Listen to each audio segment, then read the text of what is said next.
ሰላም እግዚአብሔር ከእናንተ ጋር ይሁን። እንደምን ቆያችሁ? በጌታ የተወደዳችሁ ቅዱሳን ተባረኩልኝ። የጌታ ቃል ለመስማት ጥቂት ደቂቃ እየኖራችሁ በጌታ ደግሞ በየዕለቱ አንድ ምዕራፍን ማንበብ እንዳዘነጉ የአምላካችን ቃል የሚያጽናናን እና የሚያበረታን እሱ ነው እና እግዚአብሔር ይባርካችሁ። ወደ ዛሬው ሀሳብ እንመለሳለን። ጸጋ ይብዛላችሁ።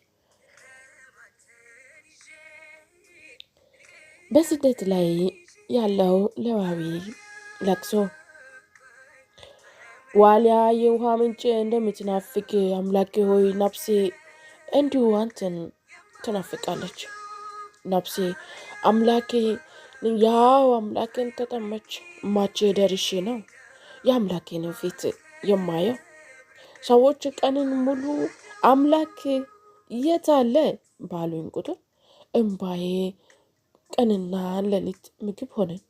ነፍሴ በውስጥ እየፈሰሰች እነዚህን ነገሮችን አታስታውስም። ታላቅ ሕዝብም ወደ እግዚአብሔር ቤት እየመራ በእልልታና በምስጋና መዝሙር በዓሉን በሚያከብሩበት በእልፍኛው በአእላፍ ሕዝብ መካከል እንዴት ከሕዝብ ጋር እሄድ እንደነበረ ትዝ አለኝ። ነፍሴ ሆይ ለምን ትተክዣለሽ? ለምንስ በውስጥ ታውቂያለሽ? አዳኝን እና አምላክን ገና አመሰግነዋለሁ። ነፍሴ በውስጥ ትተክዛለች። ስለዚህ በዮርዳኖስ ምድር በኤርምዮስም ከፍታ በሜዛርም ተራራ አስባለሁ።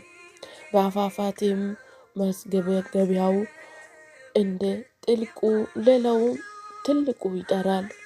ማዕበልና ሞገዱ ሁሉ ሙሉ በሙሉ አጥለቀለቀኝ። እግዚአብሔር ምሕረቱንም በቀን ያዝዛል፣ ዝማሬውንም በሌሊት በእኔ ላይ አለ።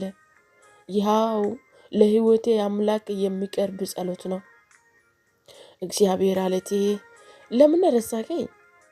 ጠላቴስ ሲያስጨንቀኝ ለምን በሐዘን እመላለሳለሁ አልሁ።